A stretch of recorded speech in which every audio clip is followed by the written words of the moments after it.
गाड़ी लेने की प्लानिंग चल रही है और फ्रॉन्क्स और पंच के बीच कंफ्यूजन हो रहा है। तो भाई ये एक बहुत ही कॉमन कंफ्यूजन है, ये एक बड़ी दुविधा है। लेकिन कोई बात नहीं, आज के इस विश्लेषण में हम इन दोनों कारों की बारीकियों को समझेंगे ताकि सही फैसला लेना एकदम आसान हो जाए। तो सवाल यही है, फ्रॉन्क्स या फिर पंच, कौन सी गाड़ी घर आनी चाहिए? चलिए एक एक करके दोनों के प्लस और माइनस पॉइंट देखते हैं। इससे ना पूरी पिक्चर एकदम क्लियर हो जाएगी।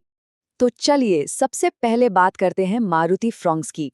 गाड़ी दिखने में तो भाई बड़ी स्टाइलिश है और सड़कों पर खूब दिखती भी है, लेकिन इसमें एक ऐसी चीज है जिस पर ध्यान देना बहुत जरूरी है, खासकर अगर घर में लंबे कद वाले लोग हैं तो। देखिए, बात बिल्कुल सीधी और सिंपल है, जैसा यहाँ लिखा भी है। अगर कोई लंबा इंसान पीछे की सीट पर बैठता है तो उसका सिर छत से लगेगा। अब ये सुनने में शायद छोटी सी बात लगे, लेकिन सोचिए लंबे सफर पर ये कितनी बड़ी दिक्कत बन सकती है। बहुत बड़ी परेशानी है ये। तो मतलब साफ है, फ्रॉन्क्स में पीछे की सीट पर हेडरूम मतलब सिर और छत के बीच की जगह काफी कम है। अब अगर अक्सर फैमिली या दोस्तों के साथ लॉन्ग ट्रिप्स पर जाना होता है तो ये पॉइंट बहुत ज्यादा मैटर करता है। ये कोई छोटी मोटी चीज नहीं है, इसे इग्नोर नहीं किया जा सकता। पर देखिए, सिर्फ कहने पर यकीन क्यों करना? सबसे बेस्ट तरीका है कि इसे खुद चेक किया जाए। जब भी टेस्ट ड्राइव लेने जाएं तो अपने किसी लंबे दोस्त को या घर में से किसी को साथ ले जाएं और उन्हें पीछे की सीट पर बिठाकर जरूर देखें। जो असलियत में महसूस होगा ना, वही बताएगा कि ये मुद्दा कितना बड़ा है। ठीक है, तो फ्रॉन्क्स की बात हो गई, अब आते हैं टाटा पंच पर। देखिए, जहां फ्रॉन्क्स हेडरूम के मामले में थोड़ा सा निराश करती है, वहीं पंच एक ऐसा तुरुप का इक्का लेकर आती है जिसे नज़रअंदाज करना भाई बहुत मुश्किल है, और वो है इसकी कीमत। और इसमें भी खास तौर पर जो टाटा पंच का नया फेसलिफ्ट मॉडल आया है ना, वो एक बहुत ही तगड़ा कॉम्पिटिटर बन गया है। ये सिर्फ दिखने में फ्रेश नहीं है, बल्कि सही मायनों में एक वैल्यू फॉर मनी गाड़ी है। और अब आते हैं इसके सबसे बड़े अट्रैक्शन पर, इसकी कीमत।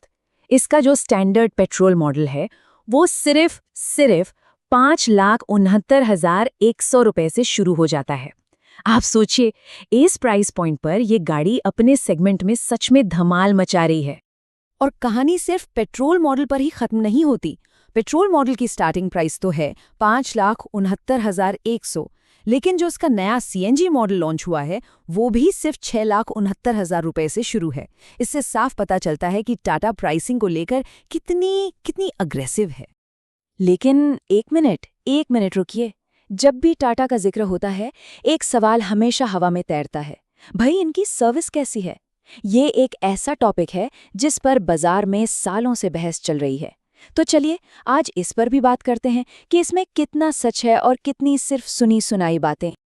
अक्सर ये सुनने को मिलता है, यार सुना है टाटा की सर्विस अच्छी नहीं है। और सच कहूं तो बस इसी एक शक की वजह से ना कई लोग टाटा की गाड़ी लेने से पीछे हट जाते हैं। ये वाकई एक बहुत बड़ी चिंता का विषय है। लेकिन कहानी का दूसरा पहलू भी है।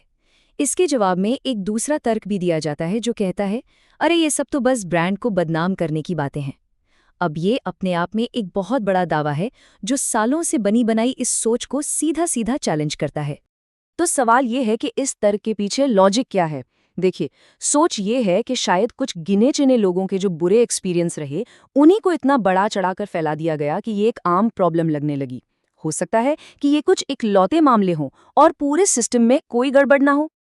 तो इतनी सारी बातचीत के बाद हम आखिर पहुंचे कहाँ, फ्रॉन्क्स या पंच? चलिए अब तक जो भी हमने डिस्कस किया उसे एक साथ रखकर देखते हैं, इससे फैसला लेने में आसानी होगी।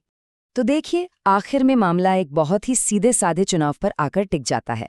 एक तरफ है मारुति फ्रॉन्क्स, जिसका सबसे बड़ा माइनस पॉइंट है पीछे की सीट का कम हेडरूम, और दूसरी तरफ है टाटा पंच, जिसका सबसे बड़ा प्लस पॉइंट है उसकी जबरदस्त कीमत। तो आखिर में फैसला इस पर आकर रुकता है कि किसी के लिए प्रायोरिटी क्या है। क्या पीछे बैठने वालों का कंफर्ट सबसे जरूरी है, या फिर बजट सबसे बड़ी चीज है, या फिर सर्विस को लेकर जो एक धारणा बनी हुई है उससे आगे बढ़कर देखने की हिम्मत है? इन सवालों का जवाब जिसके पास जैसा होगा वही उसे सही गाड़ी तक लेकर जाएगा।